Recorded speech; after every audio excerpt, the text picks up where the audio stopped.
Bonjour, c'est Gilles du site boursicoté.com. Voici l'analyse technique des principales paires de devises du marché Forex, ainsi que donc l'analyse des matières premières que sont l'or et le pétrole, pour la journée du jeudi 28 avril 2011. Et on commence tout de suite par l'euro-dollar qui confirme son mouvement haussier en venant casser ici un précédent plus haut à 1,4720 pour venir inscrire un nouveau plus haut, puisque nous avons coté aujourd'hui sur le plus haut à 1,4882. Donc c'est un nouveau plus haut significatif. Là maintenant nous avons une situation technique en gros surachat. On voit le MACD qui se retourne, donc nous avons droit à un petit mouvement de consolidation qui pour l'instant paraît très limité par rapport à la hausse que nous avons connue. Donc ce mouvement confirme le mouvement haussier. Hier j'avais attiré votre attention sur une possible divergence baissière, puisque nous avions un plus haut ici avec une petite phase redescendante qui commençait à indiquer une divergence baissière, on la voyait sur le RSI et donc sur le stochastique, mais au lieu de consolider, les cours ont continué à monter et donc ont inscrit un nouveau plus haut significatif. Donc là on n'est pas encore non plus dans un signal de consolidation. On pourrait très bien revenir sur des zones, je voudrais vous les... Voilà, je vais pouvoir vous la mettre. On pourrait très bien revenir sur une zone ici qui marquait un overlap. Donc cette zone ici se situe aux alentours des 1,4713 avant de continuer le mouvement haussier. Et puis je vous ai tracé un support haussier donc qui marque pour l'instant les limites de cette tendance haussière. Et donc tant que nous sommes au-dessus de ce support haussier, eh bien les cours devraient continuer à monter. Donc pareil, ces retracements de Fibonacci ne sont plus valables puisqu'il n'y a pas eu de consolidation.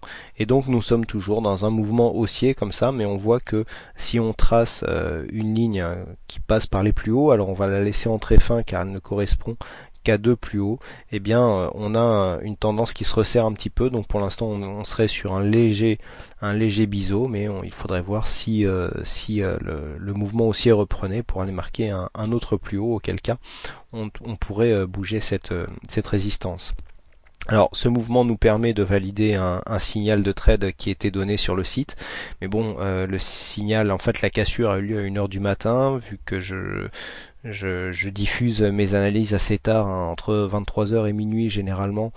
Je pense que vous n'avez pas été nombreux à jouer ce signal, puisque il est arrivé en pleine nuit. Je pense que certains d'entre vous, beaucoup même, dorment à cette heure-là.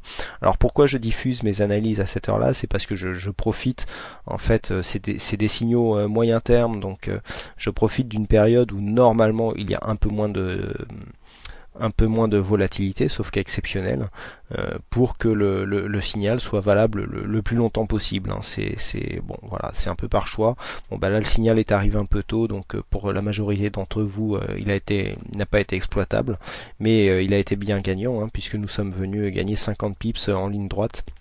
Donc sur ce signal à partir des 1,48 vers les 1,4850, puisque le plus haut a été marqué plus haut que les 1,4880. Donc mouvement de consolidation à attendre sur l'euro-dollar. On peut très bien venir chercher les 1,4710 sans vraiment remettre la zone, le mouvement haussier en cause, avant un retour de la hausse donc prochainement. On passe tout de suite au câble, donc paire livre sterling contre dollar américain, où nous avons eu une cassure aussi dans la nuit de la zone qui correspondait au précédent plus haut des 1,66. Nous sommes venus inscrire un nouveau plus haut sur la zone des 1,6750 quasiment. Et puis là pareil, sous l'effet d'un surachat relativement marqué, avec un retournement ici du MACD, retournement du MACD qui est très exploitable. J'en fais la démonstration assez souvent sur le chat. Bon, en ce moment j'ai un peu moins de disponibilité, donc j'ai pas pu vous donner des signaux en temps réel ces 2-3 derniers jours, mais en général c'est un indicateur qui ne trompe pas, il nous donne des bons points de retournement. Et donc là on voit que nous avons une petite baisse, donc une petite consolidation suite à ce mouvement haussier. On pourrait très bien revenir chercher la zone des 1,66, un peu comme sur l'euro-dollar, pour repartir à la hausse. Donc mouvement à surveiller. On peut là aussi tracer un support haussier en prenant les derniers points bas significatifs. La tendance est un peu moins abrupte que ce que nous avons sur l'euro-dollar, mais on voit par exemple que si on reporte cette ligne sur les précédents plus hauts, eh bien on se rapproche un peu plus du trend, hein. Donc après il faut ajuster un petit peu, mais si on ajuste un petit peu cette ligne, eh bien oui, on peut constater que là on a des plus hauts. Donc bon, on ajustera ça plus tard s'il n'y a pas de plus haut, s'il n'y a pas de plus haut marqué, mais là dans un premier temps on peut jouer ici l'overlap pour repartir à la hausse. On passe tout de suite au dollar-yen, donc où nous avons un retour, hein, sur le support des 81,35, puisque malgré la cassure ici de la zone des 82 des 82,50, eh bien les cours sont revenus chercher un précédent support à 81,60 avant de l'enfoncer et de revenir ici sur un plus bas des 81,40. Donc on revient chercher une zone de support, donc pas de sortie, je vous avais dit qu'on avait une sortie ici de tendance négative mais qui avait du mal à reprendre de la dynamique pour repartir en tendance haussière. Eh bien là voilà, c'est vraiment le cas, puisque malgré ici un dépassement du plus haut, eh bien on n'arrive pas à confirmer en venant marquer des plus bas de plus en plus haut, hein, puisqu'on en revient sur le même niveau de plus bas. Donc pour l'instant toujours pas de tendance vraiment marquée sur le dollar yen. On attendra une tendance plus marquée, ou alors on jouera le range, pourquoi pas un rebond ici sur le support des 81,30 sur cette paire de devises. On passe tout de suite à l'or qui a encore continué à monter aujourd'hui. On a eu un beau mouvement hier en fin de séance, hein, sur l'or, puisque nous avons pris une vingtaine de points quasiment en ligne droite, hein, donc c'est des bougies 4 heures, donc là une vingtaine de points en 4 heures, c'est pas mal quand même, hein, sur l'or, surtout quand nous sommes sur des plus hauts. On voit maintenant que les cours suivent la bande de Bollinger supérieure. Pour l'instant pas de signal de retournement, attention, on est en surachat, hein. On voit bien ici que le RSI et le stochastique sont assez hauts au niveau de leur zone.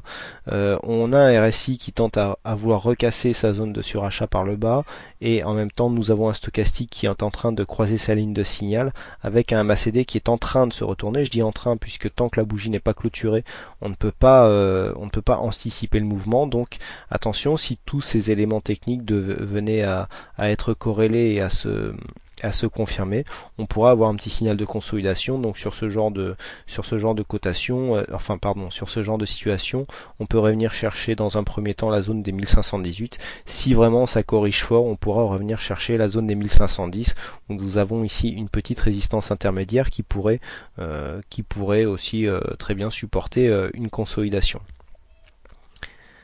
On termine donc par le pétrole qui évolue toujours en range, hein, puisque nous avons hier dépassé les 113 pour revenir marquer un point haut sur les 114, et puis finalement les cours sont redescendus. Aujourd'hui on est resté entre 114 et 112, donc toujours dans les mêmes zones de cotation, hein, depuis quelques jours, hein. Je vous ai dit on est dans une zone qui se situe entre les 111 et les 114 dollars le baril. Donc pareil, hein, pas de tendance vraiment marquée sur le brut léger américain.